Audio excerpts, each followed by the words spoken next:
धन्यवाद बच्चों। और अब हम चलते हैं, इस वीडियो में हम पढ़ेंगे एक कर्मक क्रिया। तो एक कर्मक क्रिया की परिभाषा इस प्रकार है कि जिस क्रिया के साथ एक ही कर्म हो उसे एक कर्मक क्रिया कहते हैं। बहुत आसान है। जिस क्रिया के साथ केवल एक ही कर्म हो उसे एक कर्मक क्रिया कहते हैं। जैसे राम पुस्तक पढ़ता है, ये पढ़ना मुख्य क्रिया है या पढ़ता है, दोनों मिलकर क्रिया हो गया। तो इस क्रिया के साथ कर्म एक ही है। राम पुस्तक पढ़ता है यानी राम पुस्तक को पढ़ता है, तो कर्ता ने कर्म को यहाँ कर्म है, कर्म कारक है। राम पुस्तक पढ़ता है तो यहाँ कर्म है, और यह कर्म कितना है? केवल एक। इसलिए इस क्रिया को हम एक कर्मक क्रिया कहेंगे। दूसरा एग्जाम्पल है, राम मोहन को बुलाता है।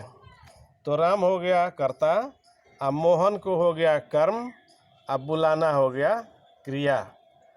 बुलाना मुख्य क्रिया और है सहायक क्रिया। तो राम मोहन को बुलाता है, इसमें मोहन को ये कर्म है और यह कर्म अकेले है, इसलिए इसको हम कहेंगे एक कर्मक क्रिया। तो यह स्पष्ट है, जिस क्रिया के साथ एक ही कर्म हो उसे एक कर्मक क्रिया कहते हैं। 8वां की तरफ चलते हैं, द्विकर्मक क्रिया। जिस तरह से एक कर्मक क्रिया आपने देखा, ठीक उसी तरह से द्विकर्मक क्रिया है। जिस क्रिया के साथ दो कर्म हो, दो कर्म हो, उसे द्विकर्मक क्रिया कहते हैं। यहाँ हमने पढ़ा था एक कर्मक क्रिया में कि जिस क्रिया के साथ एक कर्म हो, और द्विकर्मक में हम पढ़ते हैं कि जिस क्रिया के साथ दो कर्म हो उसे द्विकर्मक क्रिया कहते हैं। तो उदाहरण देखा जाए, शिक्षक ने छात्रों को गणित पढ़ाया। अब देखा जाए, शिक्षक ने, ये हो गया कर्ता, छात्रों को, ये कर्म कारक, क्या पढ़ाया? तो गणित को पढ़ाया। तो यहाँ दो क्रियाएं हैं, छात्रों को और गणित, ये दोनों ही क्रियाएं हैं, इसीलिए ये दोनों ही कर्म हैं।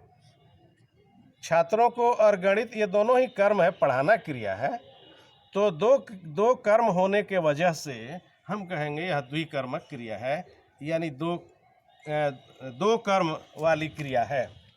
द्विकर्मक क्रिया पढ़ाया है, तो क्रिया तो ये है, हमें पढ़ना ये है, लेकिन हम इसको क्यों देख रहे हैं? क्योंकि नाम है इसका द्विकर्मक, यानी दो कर्म वाली क्रिया। ये पढ़ाया क्रिया हमने समझा, लेकिन ये पढ़ाया द्विकर्मक क्रिया क्यों है? क्योंकि इस क्रिया के साथ ये दो ठो कर्म आया है। यहाँ हमने जो पढ़ा था एक कर्मक क्रिया, इसमें हमने पढ़ा था कि राम पुस्तक पढ़ता है। तो पढ़ना जो क्रिया है यह एक कर्मक क्रिया क्यों है? क्योंकि इसके साथ एक कर्म है, तो एक कर्मक क्रिया। और यहाँ पढ़ाया द्विकर्मक क्रिया क्यों है? क्योंकि इसके बगल में जो भी कर्म है वो एक नहीं बल्कि दो कर्म है, तो यहाँ हो जाएगा द्विकर्मक क्रिया। और अंत में और 9वां है रंजक क्रिया। इसकी परिभाषा इस प्रकार है कि किसी वाक्य में आने वाली अंतिम क्रिया जो कि वाक्य के सौंदर्य को बढ़ाती है उसे रंजक क्रिया कहते हैं। उदाहरण में है, वह रो पड़ा, सैनिक ने आतंकवादी को मार डाला, उसने दूध पी लिया। तो फिर से देखा जाए परिभाषा के हिसाब से, रंजक का मतलब होता है, जैसे हम लोग कहते हैं ना मनोरंजक, माने आनंद देने वाली क्रिया। रंजक मतलब आनंद देने वाली क्रिया, खुशी देने वाली। रंजक क्रिया के बारे में हम जान रहे थे। तो किसी वाक्य के अंत में जो क्रिया होती है, एक साथ अगर 2 या 3 क्रियाएं हों, तो उसके अंतिम क्रिया को, जैसे वह रो पड़ा, तो रोना क्रिया है, अब पढ़ना भी क्रिया है। लेकिन रो पड़ा जब लिखते हैं तो वाक्य के सौंदर्य को ये क्रियाएं बढ़ाती हैं। रंजक क्रिया का मतलब जो वाक्य के सौंदर्य को बढ़ा दे, वही क्रिया रंजक क्रिया होती है, और यह जो रंजक क्रिया होती है वाक्य के अंत में होती है। रो पड़ा, चल पड़ा, मार डाला, पी लिया, देख लिया, सुन लिया, तो अंतिम जो लिया क्रिया है या यहाँ रो पड़ा में पड़ा जो क्रिया है वह रंजक क्रिया होगी, क्योंकि रो पड़ा कहने से वाक्य के सौंदर्य को थोड़ा खूबसूरती मिल जाती है।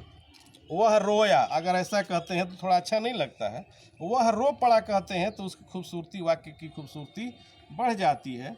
तो इस तरह से हम कह सकते हैं कि किसी वाक्य में अंत में लगने वाली क्रिया तब रंजक क्रिया कहलाती है जब वह दूसरी क्रिया के साथ में आए और वाक्य के सौंदर्य को बढ़ा दे। दूसरा एग्जाम्पल, सैनिक ने आतंकवादी को मार डाला। सैनिक ने ये हो गया कर्ता, आतंकवादी को हो गया कर्म, मारना क्रिया और डाला क्रिया। तो ये जो डाला क्रिया है ये हो जाएगा रंजक क्रिया, क्योंकि मारना क्रिया के साथ है लेकिन इस वाक्य के सौंदर्य को बढ़ाता है। सैनिक ने आतंकवादी को मारा, अगर ऐसा होता तो ये मुख्य क्रिया हो जाती और उसमें रंजक क्रिया नहीं होती। लेकिन यहाँ मार डाला, सैनिक ने आतंकवादी को मार डाला, तो मारना मुख्य क्रिया है और डाला रंजक क्रिया है। उसने दूध पी लिया, तो यहाँ पीना मुख्य क्रिया है और लिया यही रंजक क्रिया कहलाती है।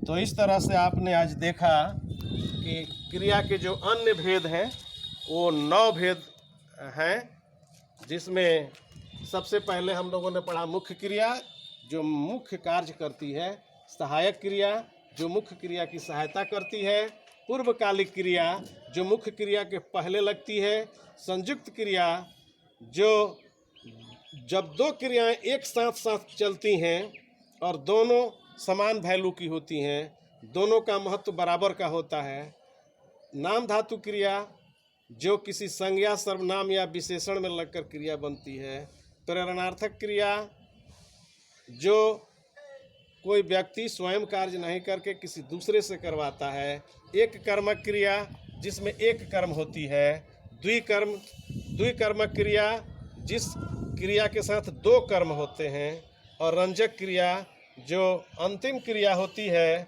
लेकिन मुख्य क्रिया तथा पूरे वाक्य का सौंदर्य बढ़ा देती है। तो आज बस इतना ही। धन्यवाद, नमस्कार।